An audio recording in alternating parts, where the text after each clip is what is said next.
প্রভু যীশু খ্রিস্টের নামেতে সকলকে জয় যীশু। ঈশ্বরের ধন্যবাদ দিই। আমরা এখানে আজকে বিভিন্ন পরিবারে সমবেত হয়েছি, আর সেখান থেকে আমরা উপাসনা করছি। ধন্যবাদ দিই, এই পর্যন্ত আমাদের তিনি ভালো রেখেছেন, আশীর্বাদিত করেছেন। তাই কৃতজ্ঞচিত্তে তার কাছে সমর্পিত হওয়ার মধ্য দিয়ে আমরা আমাদের উপাসনা শুরু করছি। প্রার্থনা করি। মঙ্গলময় পিতা, যিশু নামে ধন্যবাদ দিই। বিশেষ করে তোমার আশীর্বাদ, অনুগ্রহ, দয়া আমাদের জীবনে প্রচুর পরিমাণে তুমি দিয়েছ। যেন প্রভু তোমার সেই আশীর্বাদ পেয়ে আরও যেন তোমার সাক্ষ্য আমরা বহন করতে পারি। জাগতিক সমস্ত রকম মন্দসত্বের হাত হতে তুমি আমাদের রক্ষা করো। পারিপার্শ্বিক বিভিন্ন রকম কোলাহল হতে তুমি আমাদের রক্ষা করো। যেন আমরা স্থির চিত্তে তোমার উপর নির্ভরতায় বিশ্বাসে স্থির থেকে তোমার ধন্যবাদ গৌরব সাধনে যেন সমর্থ হতে পারি। দাময় পিতা, যেখানে যেখানে আমরা উপাসনায় আছি পিতা, যারা যারা অংশগ্রহণ করেছেন প্রত্যেককে তুমি আশীর্বাদ করো। আর যারা অংশগ্রহণ করেনি তাদের প্রতি তুমি দয়া করো প্রভু। যেন যে পরিস্থিতিই হোক না কেন আমরা সদা সর্বদা তোমার এই সন্তান হিসাবে যখন সুযোগ পাবো, যখন সময় পাবো, যেন তোমার এই গৌরব সাধনে যেন সমর্থ হতে পারি। দাময় পিতা, এই উপাসনাকে তোমার হাতে সমর্পণ করলাম। আশীর্বাদ করো, সাহায্য প্রদান করো, যেন যা কিছু করে বলি তোমার দৃষ্টিতে যেন গ্রাহ্য হতে পারে। আমাদের পাপ অপরাধ ক্ষমা করো, যিশু তোমার নামে চাই, আমিন। আমরা একটি গান করি, তু হি দাতা বিশ্ব বিধাতা, তেরে দুনিয়া সারি। तू ही दाता विश्व विधाता, तेरे दुनिया सारी, तेरी दुनिया सारी। कैसा इंसान बनाया, शान तेरी है नारी, शान तेरी है नारी। ऊंचे पर्वत, गहरे सागर, सूरज चांद सितारे। ऊंचे पर्वत, गहरे सागर, सूरज चांद सितारे। बादल आए, मेघ बरसाए, कुदरत की बलिहारी। तू ही दाता विश्व विधाता, तेरी दुनिया सारी, तेरी दुनिया सारी। हम दोषाना हम सब मिल गए, तेरा शुक्र करें। हम दोषाना हम सब मिल गए, तेरा शुक्र करें। बुलबुल गाए, झूमे डाली, नाचे धरती सारी। तू ही दाता विश्व विधाता, तेरी दुनिया सारी, तेरी दुनिया सारी। हाथों को जोड़े, दिल को खोले, आए हैं शरण तेरी। हाथों को जोड़े, दिल को खोले, आए हैं शरण तेरी।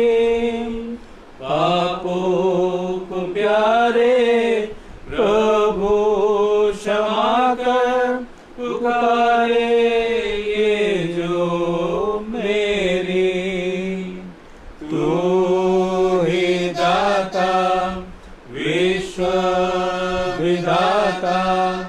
तेरी दुनिया सारी, तेरी दुनिया सारी।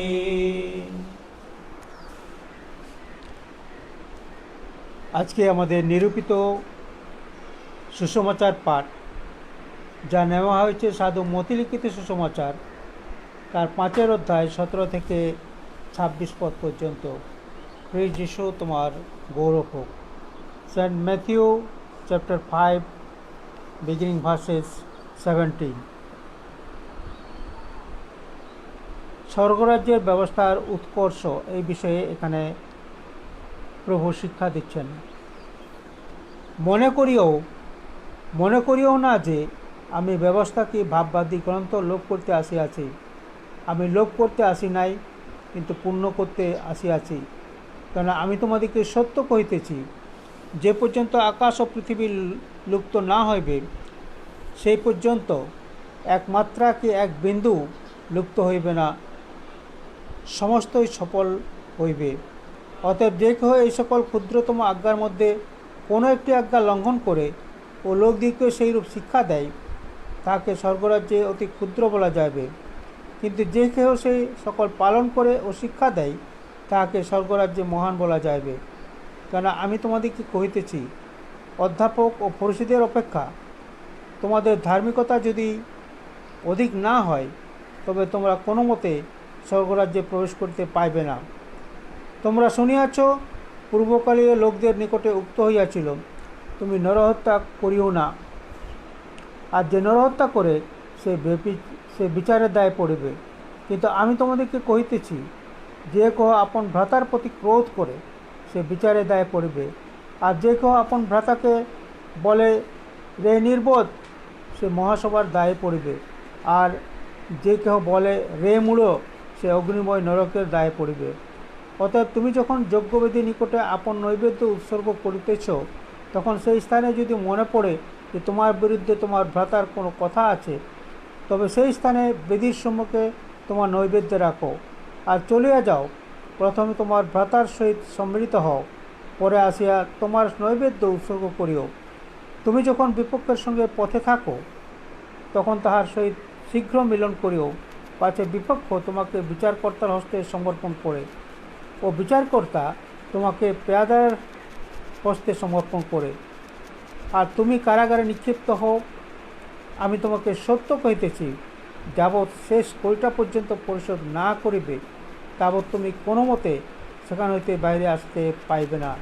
ইহাই খ্রিস্টের সুসমাচার। প্রিয় যিশু, তোমার প্রশংসা হোক।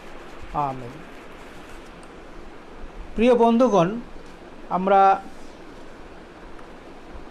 গত সপ্তাহে যা আলোচনা করেছি তার কন্টিনিউশন আজকে আমরা করব।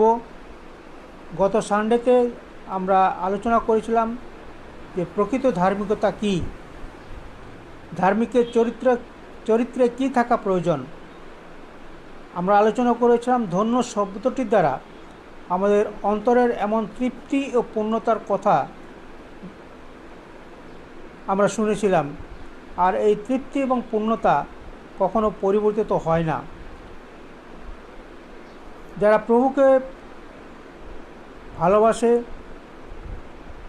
আর নিজের জীবন সমর্পণ করেছে, তারা এই পূর্ণতার আশীর্বাদ তারা লাভ করে। আর এই স্বর্গ সম্বন্ধে আমরা কথা বলেছিলাম যে আমাদের কয়েকটা মানসিকতা থাকা প্রয়োজন, আর সেই মনোভাবগুলো আমরা আলোচনা করেছিলাম। বিশেষ করে 4টি মনোভাবের কথা আমরা সেখানে শুনেছিলাম।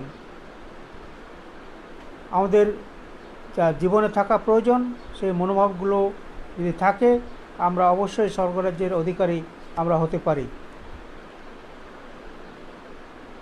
আমাদের শুনেছিলাম নিজেদের প্রতি মনোভাব, শুনেছিলাম ব্যক্তিগত পাপের প্রতি আমাদের মনোভাব, প্রভুর প্রতি আমাদের মনোভাব এবং জগতের প্রতি আমাদের মনোভাব। আজ আমরা আলোচনা করব কিভাবে প্রকৃত ধার্মিকতা লাভ হয়। গতবারে শুনেছিলাম প্রকৃত ধার্মিকতা কী, চারটে মনোভাবের কথা আমরা আলোচনা করেছিলাম। আজকে আমরা আলোচনা করব কিভাবে সেই প্রকৃত ধার্মিকতা লাভ হয়। ঈশ্বর কোন ধরনের মানুষকে আশীর্বাদ করেন সেই বিষয়ে প্রভুর বাক্য শোনার পর সেখানে যারা উপস্থিত ছিলেন তারা অবাক হয়ে দেখছিলেন যে আজকে এতদিন পর্যন্ত ফরিসি ও সদ্দুকীরা যা তাদের শিক্ষা দিয়েছেন সেগুলো আবার কি হবে। আর আজকে প্রভু সে পরাক্রম সহকারে যা শিক্ষা দিচ্ছেন সেটাও তারা ডিনাই করতে পারছেন না। আর তারা ভেবে পাচ্ছেন না যে এই ধার্মিকতা কারা লাভ করতে পারবে, কিভাবে লাভ করতে পারবে, আর সেই সদ্দুকী এবং ফরিসীদের যে শিক্ষা সেটার অবস্থায় বা কী হবে। এখানে খুব স্পষ্টভাবে প্রভু যীশু বলছেন তাদেরকে যে তোমাদের ধার্মিকতা ফরিসী ও সদ্দুকীর চেয়ে বেশি না হলে তোমরা কোনো মতে স্বর্গরাজ্যে প্রবেশ করতে পারবে না। অর্থাৎ সেই সদ্দুকী এবং ফরিসীদের যে ধার্মিকতা তাতে করে কখনো কোনো দিন সেই স্বর্গরাজ্যে যাওয়া যাবে না। কিন্তু কিভাবে আমরা করতে পারি? সেই স্বর্গরাজ্যে যাওয়ার জন্য আমাদের কি করতে হবে, আর সেই বিষয়েই প্রভু যীশু তিনটে সম্ভাবনার দিক দিয়ে তিনি আলোচনা করে স্বর্গরাজ্যে প্রবেশ করবার ছাড়পত্র আমরা পাব। প্রথম হচ্ছে আমরা ব্যবস্থার ভাববাদী গ্রন্থ লোপ করার চেষ্টা করতে পারি। আমরা ব্যবস্থার ভাববাদী গ্রন্থ লোপ করার চেষ্টা করতে পারি। অর্থাৎ ফরিসীগণ মনে করত প্রভু যীশু তিনি সেই লোপ করতে এসেছেন, ব্যবস্থা লোপ করতে এসেছেন। কেননা আমরা দেখেছি প্রভু যীশু খ্রিস্ট সেই ক্ষমতাপন্ন ব্যক্তির নেই উপদেশ দিতেন, ফরিসীদের মতো নয়, যেটা হৃদয় আঘাত করে। আর তিনি ইচ্ছাকৃতভাবেই বিশ্রামবারে মানুষকে সুস্থ করতেন। তিনি পাপী ও করগ্রাহীদের সঙ্গে উঠা বসা করতেন, যেটা ফরিসীরা মনে করত এইগুলো ব্যবস্থার লঙ্ঘন করার শামিল।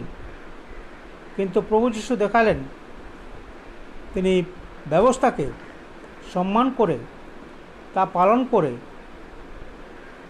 কিভাবে আমরা আরাধনা করতে পারি এবং কিভাবে আমরা এগিয়ে যেতে পারি তার প্রমাণ তিনি তার জীবনের মধ্যে দিয়ে দিয়েছেন। দ্বিতীয় হচ্ছে আমরা ব্যবস্থা পূর্ণ করার প্রচেষ্টা করতে পারি। এখানে আমরা লোভ করতে পারি, আবার পূর্ণ করার চেষ্টাও আমরা করতে পারি, যেটা অন্তত ফরিসী এবং সদ্দুকীর থেকে আমরা ধার্মিকতা লাভ করতে পারি। কেননা এই পূর্ণ করার মধ্য দিয়েই ব্যবস্থাকে তিনি লোপ করেছেন। প্রভু যীশু খ্রিস্টের সমস্ত কিছু ব্যবস্থা অনুসারেই হয়েছে, আর সেই জন্য ব্যবস্থা অনুসারে যখন হয়েছে তা পূর্ণ হয়েই সেই ব্যবস্থা তিনি লোপ করেছেন। প্রথমত আমরা তার জন্মের কথা যদি বলি, এখানে গালাতীয় 4:4 পদে বলছে তিনি ব্যবস্থার অধীনে জাত হইলেন। তিনি ব্যবস্থার মধ্য দিয়েই তিনি জাত হইলেন। আজকে আমার আপনার জন্য তিনি সেই ব্যবস্থা পূর্ণ করতে তিনি আমাদের সে আদর্শ দেখালেন। তার জন্মটাও ব্যবস্থার অনুযায়ী হয়েছে। তার জন্মের পরে যে সমস্ত আচরণ অনুষ্ঠান মণ্ডলীতে হয়ে থাকে, ধন্যবাদ দেওয়ার কথা, তার পিতামাতা তা পূর্ণ করেছিলেন। তার জীবনেও তিনি ব্যবস্থা পূর্ণ করেছিলেন, কারণ তাকে পরিসীয় শুদ্ধকদের তৈরি বিভিন্ন পদ্ধতি যেটা, সেই সমস্ত আচার অনুষ্ঠান পালন না করে পিতা ঈশ্বরের তার যে আজ্ঞাটা, তার মধ্য দিয়েই তিনি কাজ করতেন। সদ্যকি পুরুষদের যে ব্যবস্থা অনুসারে নয়, কিন্তু তার পিতা যা তাকে নির্দেশ দিয়েছেন সেই সমস্ত পালন করার মধ্য দিয়ে তিনি কাজ করেছেন। এবং পিতা ঈশ্বরও সেই পুত্রের কাজে তিনি খুশি। মতি 5 অধ্যায় 17 পদ আমরা দেখি, 17 অধ্যায় 5 পদ যদি আমরা দেখি, এই বিষয়ে আমরা দেখতে পাব। যিশু তার শিক্ষাদানেও ব্যবস্থা পূর্ণ করেছিলেন। ফরিসী সদ্দুকেরা ঈশ্বরের ভাগ্যের সঠিক যে বিষয়টা, সেটা না তুলে ধরে তাদের মনোমতো যা বিষয়, মানুষ যাতে কষ্ট পায়, মানুষ যাতে একটা চাপে থাকে, সেইভাবেই তারা প্রচার করতেন। কিন্তু এখানে প্রভু যিশুর নতুনভাবে ঈশ্বরের বাক্যের পরাক্রম সকলের কাছে তিনি প্রকাশ করেছিলেন। কেননা প্রভু যিশুর মৃত্যু ও পুনরুত্থান সমস্ত ব্যবস্থার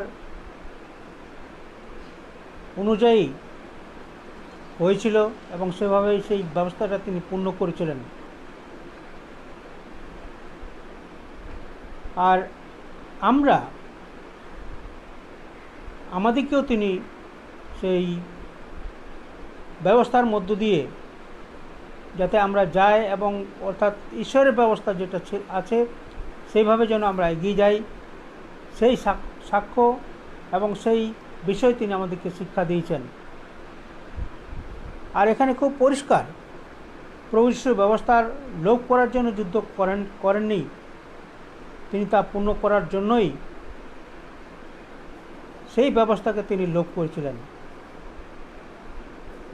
আবার একটা সবচেয়ে আমাদের ধন্যবাদের বিষয়, প্রভু যিশুর মৃত্যুর সময় আমাদের সকলের মনে আছে মন্দিরের পর্দা 2 ভাগ হয়ে গেছিল। আর এই 2 ভাগ হওয়ার মধ্য দিয়ে সেই আমাদের জীবন্ত ঈশ্বরের কাছে পৌঁছাবার যে রাস্তা বাধা ছিল, সেটা থেকে আমরা মুক্তি লাভ করেছি। অর্থাৎ এখন সোজাসুজি আমরা ঈশ্বরের কাছে প্রার্থনায় মনোনিবেশ করতে পারি। আর সেই জন্য আরেকটা কথা, ইহুদি এবং অইহুদিদের মধ্যে যে বিচার, সেই প্রাচীর হয়ে দাঁড়িয়েছিল এই পর্দাটা, সেটাও খুলে গেল। অর্থাৎ ইহুদি ও অইহুদি সকলেই স্বর্গরাজ্যের অধিকারী তারাই হবে যারা তার বাক্য শুনে গ্রহণ করবে, নিজের জীবনকে যারা সমর্পণ করবে। আর তাই প্রিয় বন্ধু, আজকে আমাদের গির্জাঘর প্রয়োজন আছে, সব কিছুই আছে প্রয়োজন, কিন্তু সেখানে যে সমস্ত বিধি ব্যবস্থা মধ্য দিয়ে ঈশ্বরের সেই আরাধনা করা হতো, সেই বিষয়টা লোপ হয়েছে। আজকে আমাদের নতুনভাবে তিনি আমাদের সেই পথ দেখিয়েছেন যে আমাদের আচার অনুষ্ঠান যা আছে সেটাও পালন করার প্রয়োজনতা নেই, কিন্তু প্রভু যা বলেছেন কলসীয় পত্রে সাধু পৌল স্মরণ করে দিচ্ছেন 2 অধ্যায় 10 থেকে 13 পদে। আর এইভাবেই আমরা ঈশ্বরের সাক্ষ্য বহন করতে পারি। এখন প্রশ্ন হলো, আমরা কিভাবে শাস্ত্র পূর্ণ করতে পারি? পবিত্র আত্মার কাছে নিজের জীবনকে সম্পূর্ণরূপে সমর্পণ যদি করি, তাহলে আমরা সেই বিষয়ে নতুনভাবে আমরা আমাদের জীবনের মধ্য দিয়ে তা পূর্ণ করতে পারব। বিভিন্ন বিষয়ে যখন আমাদেরকে জানাবেন, সেটা আমরা আমাদের জীবনের মধ্য দিয়ে যখন গ্রহণ করব, তখন আমরা সেই বিষয়ে আমরা শিক্ষা লাভ করি। কেননা আমাদের কাছে একটা সহায় তিনি পাঠিয়েছেন, সেই সহায়টা হচ্ছে পবিত্র আত্মা। আর সেই পবিত্র আত্মাই আমাদেরকে স্মরণ করে দেবেন আমাদেরকে সাহায্য করবেন। আমরা হয়তো সেই পাপহীন জীবন বা সচিবপূর্ণ জীবন আমরা গঠন করতে পারবো না, কিন্তু এই সময় পবিত্র আত্মা দ্বারা আমাদের পক্ষে সেই জীবনযাপন করার শক্তি তিনি আমাদেরকে দান করবেন। আর এটা একমাত্র প্রভু যীশু খ্রিস্টের অনুগ্রহেই আমরা স্বর্গীয় সুখের আস্বাদ পেতে পারি। আবার এই আজ্ঞাগুলি পালন করে তা আমরা শিক্ষা দিতে পারি। অনেক সময় সে আজ্ঞাগুলো আমরা কিছুই জানি না আর পালন করতে বলি, কিন্তু আমরা এই আজ্ঞাগুলো ব্যক্তিগত জীবনে গ্রহণ করার মধ্য দিয়ে আমরা অপরকে শিক্ষা দিতে পারি। অনেক সময় আমরা ভাবি যে পুরাতন নিয়মের ব্যবস্থা যা আছে তা পালন করার যুক্তিযুক্ত নেই, কিন্তু সেখান থেকে আমরা শিখে নতুন নিয়ম অনুসারে আমরা এই শিক্ষা যদি সমর্পণ করে অপরের কাছে, তাহলে অবশ্যই আমরা নতুনভাবে ঈশ্বর সে বাক্যগুলো অপরের কাছে প্রকাশ করতে পারবো। সমস্ত কিছু ঈশ্বরের গৌরব রাজ্য বৃদ্ধির জন্যই আমরা করতে পারব। বাহ্যিক ব্যবস্থা হয়তো প্রয়োজনীয়তা আছে, কিন্তু ফরিসি এবং সদ্দুকীরা বাহ্যিক ব্যাপারটাই বেশি তারা জোর দিতেন। এটা এইভাবে করতে হবে, ওটা ওইভাবে করতে হবে, আমাদের হাঁটু গাড়তে হবে, এই বিষয়গুলো তারা ভালোভাবে পালন করতেন। কিন্তু সেখানে ঈশ্বরের যে প্রকৃত বাক্য প্রচার করার প্রয়োজনীয়তা আছে সেটা তারা করতেন না। আর সেই জন্য আমরাও আজকে স্মরণ রাখি, বাহ্যিক যে সমস্ত বিষয়গুলো আছে সেগুলো অবশ্যই আমাদের করতে হবে, কিন্তু সেটাই আমাদের করতে হবে। আর বাকিটা যে ঈশ্বরের বাক্য যেটা আমাদের গ্রহণ করা উচিত, শিক্ষা দেওয়া উচিত, সেটাকে অবহেলা করি, তাহলে হয়তো ঈশ্বরের সেই রাজ্যের বিষয়টা আমরা কিছুটা হয়তো পিছিয়ে গেছি। দৈনন্দিন জীবনে সেই ধার্মিকতা কিভাবে কাজ করে তা মথি 5:21 পদ থেকে যদি আমরা দেখি, সেখানে আমরা দেখতে পাব প্রভু যীশু খ্রিস্ট পুরাতন নিয়ম থেকে কয়েকটা গুরুত্বপূর্ণ বিষয় আমাদের স্মরণ করে দিয়েছেন, যে আমাদের জীবনে সেই সমস্ত বিষয়গুলো যদি থাকে তাহলে আমরা কোনোদিনই সেই স্বর্গরাজ্যে প্রবেশ করার অধিকারী হব না। আর যেটা অল্প বিস্তর সকলের আমাদের এটা আছে। পরিস্থিতিদের আমরা দেখি এই বিষয়গুলোই তারা মনে করতেন যে বাহ্যিক যে আচার অনুষ্ঠান সেইগুলো পালন করার মধ্য দিয়েই হয়তো তারা সেই স্বর্গরাজ্যের অধিকারী হবে, কিন্তু বাস্তবে খ্রিস্ট এই সমস্ত ঘোর বিরোধী। এখানে কয়েকটা বিষয় আমরা আলোচনা করব যেটা আমাদের জীবনে থাকা উচিত নয়, যেটা আজকে আমাদের থিম ছিল, যে আমাদের হৃদয় সবসময় যেন মুক্ত থাকে আমাদের জীবনে সেই রাগ এবং ঈর্ষা থেকে।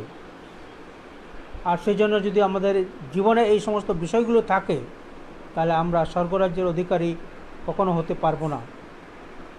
এখানে যে বিষয়গুলো আমরা দেখতে পাচ্ছি 5:21-22 পদে, নরহত্যা মানুষের পদের চরম প্রকাশ।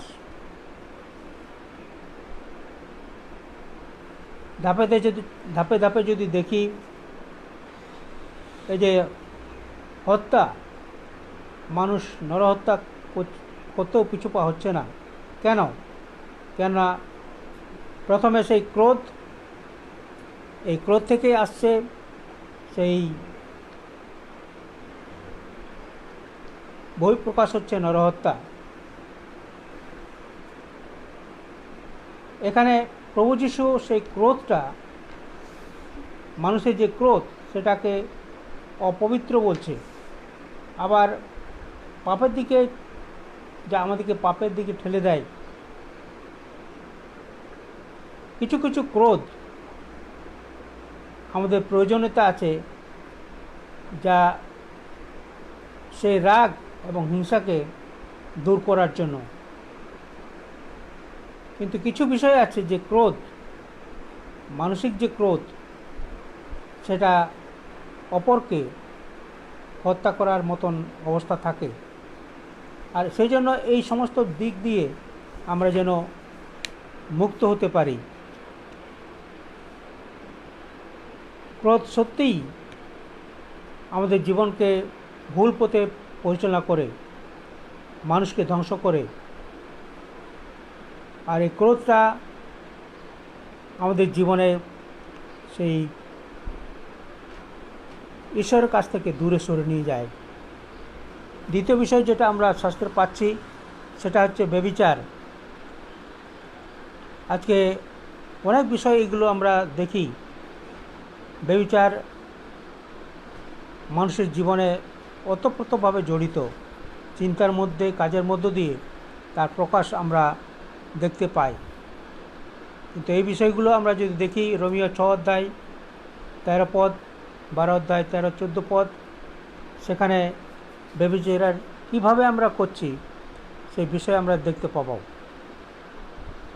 স্ত্রী ত্যাগ আজকে কোথায় কোথায় সেই পুরাতন নিয়মে যেমন ছিল, আমরা সেটা করে ফেলি। কিন্তু আজও সেই পাপ দ্বারে গুড়ি মেরে আছে। আমরা সেইভাবে স্ত্রীদেরকে সম্মান দিতে পারি না। দিব্য করা, কোথায় কোথায় দিব্য করা। আমি ঈশ্বরের দিব্যি নামে কথা বলছি। আমি এই মাথা ছুঁয়ে বলছি, অনেক কিছু দিব্য করা। এগুলো আমাদেরকে ঈশ্বরের কাছ থেকে, স্বর্গরাজ্যের কাছ থেকে দূরে সরে নিয়ে যায়। প্রতিশোধ নেওয়ার একটা চরম প্রকাশ আমরা দেখতে পাই। তারা আমাকে বিভিন্নভাবে হ্যাকেল করেছে, আমরা তাদেরকে করব। প্রতিশোধ এইভাবেই আমরা অনেক সময় নিয়ে থাকি। আমার বিরুদ্ধচারণ যারা করেছে, সময় সুযোগ হলে আমি প্রতিশোধ নেব। কিন্তু প্রভু আমাদেরকে শিক্ষা দেন, প্রতিশোধ নেওয়া আমাদের কর্তব্য নয়। যদি আমরা বিশ্বাসী হই, যদি সামান্যতমভাবে খ্রিস্টের কাছে নিজের জীবনকে সমর্পণ করেছি, এই প্রতিশোধ যিনি দেবেন, ঠিক সময়েই তিনি দেবেন। কিন্তু আমাদেরকে স্মরণ রাখতে হবে যে সেখানে কি বিষয়ে আমি তার বিরুদ্ধাচরণ করছি, কেন আমি করছি, কি লাভ আমার। খ্রিস্ট বিশ্বাসীদের জীবনে যদি সেটা গৌরবের হয়, অবশ্যই আমাদের সেই প্রতিশোধটা আমাদের জীবনে থাকতে হবে। কারণ শয়তান ছাড়া প্রতিশোধ আমরা নিই না। সব সময় প্রভু আমাদেরকে বলেছেন, আমাদের দক্ষিণ গাড়ি চল মারলে অপর গাড় দিতে হবে। আর সেই জন্য প্রিয় বন্ধু, প্রতিশোধ নেওয়া যদি ঈশ্বরের কর্ম হয়, তাহলে আমরা ওই বিষয়ে সাবধান থাকি। অহেতুক কোনো বিষয়ে নিজেকে যেন না জড়াই।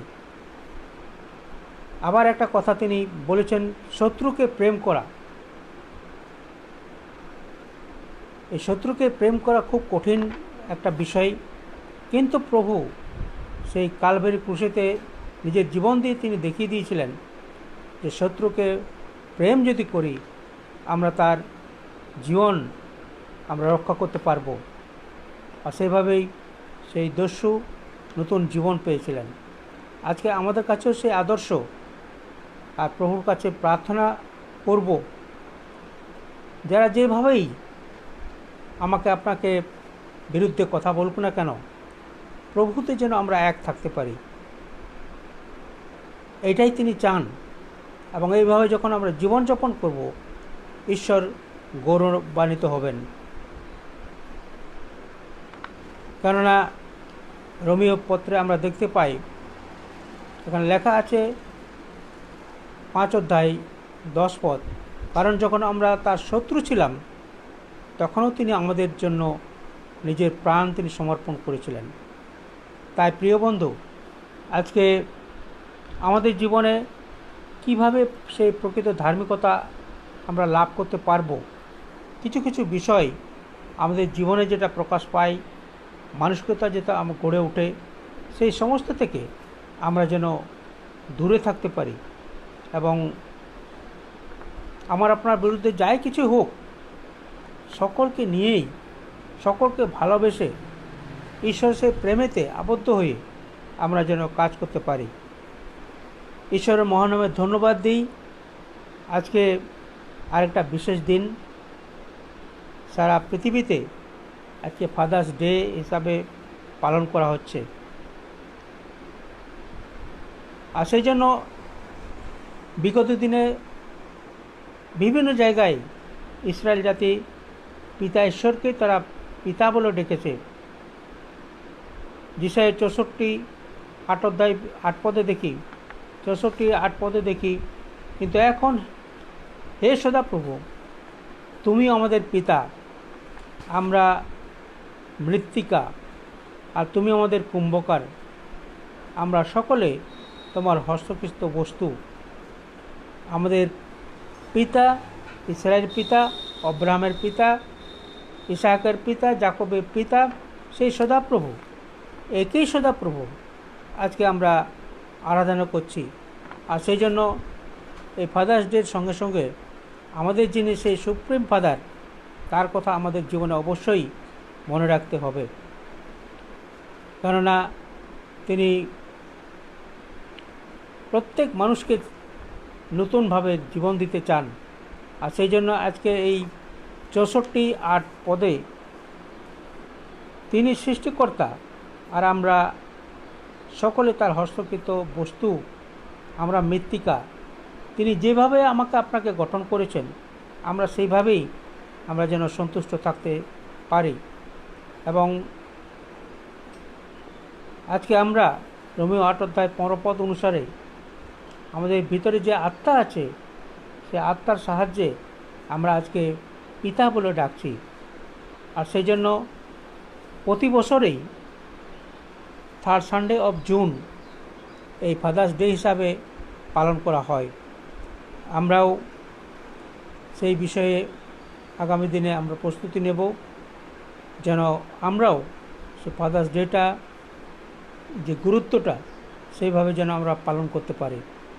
প্রার্থনা করব সব ফাদারদের জন্য যারা এই সময় প্রত্যেকে স্থির থাকতে পারে এবং তার বাক্যের কাছে নিজেকে সমর্পণ করার মধ্য দিয়ে সেখান থেকে যতটুকু আমরা পাবো শিক্ষা, সেটাই যেন অপরের কাছে প্রকাশ করতে পারি এবং ঈশ্বরের গৌরব মহিমা যেন প্রকাশ করি। ঈশ্বর আমাদের সকলকে আশীর্বাদ দান করুন।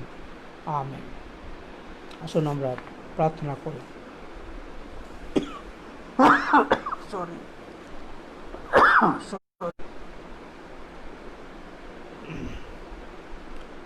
মঙ্গলময় পিতা, যিশু নামে তোমায় ধন্যবাদ দিই। বিশেষ করে আমাদের প্রত্যেকটি মুহূর্তে তুমি বিভিন্নভাবে আমাদের আশীর্বাদ করে থাকো, বিভিন্নভাবে সাহায্য করে থাকো। তোমার পিতা, তোমার বাক্য আমাদের বারবার শিক্ষা দিচ্ছে আমরা যেন ধার্মিকতার মধ্য দিয়ে চলতে পারি পিতা। কিন্তু আমরা মানুষ অনেক সময় অভিমান বশত, অনেক সময় আমাদের জীবনের সেই রাগ, হিংসা, ব্যভিচার, প্রতিশোধ নেওয়ার সে স্পৃহা, অহেতুক শয়তানকে সুযোগ দেওয়া, আমরা এই সমস্ত করার মধ্য দিয়ে তোমার আশীর্বাদ থেকে আমরা বঞ্চিত হই। কেন প্রভু, তুমি হৃদয় অন্তঃকরণ জানো, প্রত্যেককে তুমি সৃষ্টি করেছ, আর বিশেষ করে তোমাতে বিশ্বাসী যারা আছে, ধর্মের পিতা, আমাদের প্রতি বিশেষ করে তুমি দয়া করো। আমরা জেনে না জেনে, বুঝে না বুঝে আগামী দিনে কিভাবে আমরা চলব তার বিষয়ে আমরা সচেষ্ট না হয়ে প্রভু, মানসিক হিসাবে, মানসিক জীব হিসাবে আমরা তোমার বিরুদ্ধাচরণ করে বসি। কিন্তু পিতা, তুমি বলেছ বিশ্বাসী বর্গকে তুমি সুরক্ষা করে থাকো, হ্যাঁ প্রভু, প্রত্যেকটি মুহূর্তে তোমাতে যদি আমরা চলতে চাই, তোমাকে সামনে রেখে যদি এগিয়ে যেতে চাই, এই সমস্ত বাধা বিপত্তি আসবেই। কিন্তু প্রভু, তোমার কাছে নিবেদন করি, যারা আমরা তোমাতে বিশ্বাসে তোমার নাম করে যারা আমরা দীক্ষিত হয়েছি, হ্যাঁ প্রভু, তুমি আমাদের প্রতি দয়া করো। আমরা যেন সেই হঠকারিতা না করি পিতা, যা প্রভু হয়তোবা এই সমস্ত কিছুই তোমার বিরুদ্ধাচরণ করা হচ্ছে। এই বিষয়ে তুমি আমাদের বুঝতে দাও, এই বিষয়ে আমাদের জানতে দাও। আর প্রভু, সত্যি সত্যিই যদি তোমাকে ভালোবাসি, সত্যি সত্যিই যদি তোমার উপর নির্ভরশীল হই, পারিপার্শ্বিক সমস্ত রকম শয়তানের ছল চাতুর হতে আমাদের সুরক্ষা করো, যেন তোমার শেষ ক্রুশের জয় পতাকায় সদা সর্বদা আমরা তুলে ধরতে পারি। হ্যাঁ প্রভু, আমরা যারা তোমার বিরুদ্ধাচরণ করে বসছি, আমরা যারা অহেতুক মানুষের কথায় আমরা শুনছি, কিন্তু তোমার কথা আমরা যখন শুনছি না, সেই সময় তুমি আমাদের দয়া করো, কৃপা করো, পুনরায় তোমার গৌরবরাজ্য বৃদ্ধির জন্য যেন আমরা সচেষ্ট হতে পারি। দামের পিতা, বিশেষ করে সেন্ট মাইকেলস পরিবারের প্রত্যেক জনকে তুমি আশীর্বাদ করো, তাদের জীবনের মধ্যমণি হও পিতা, কেন এই চার্চকে তুমি প্রচুর প্রচুর তুমি আশীর্বাদ করেছো। হ্যাঁ প্রভু, তোমার যোগ্যরূপে চলতে তুমি আমাদের শিক্ষা দাও।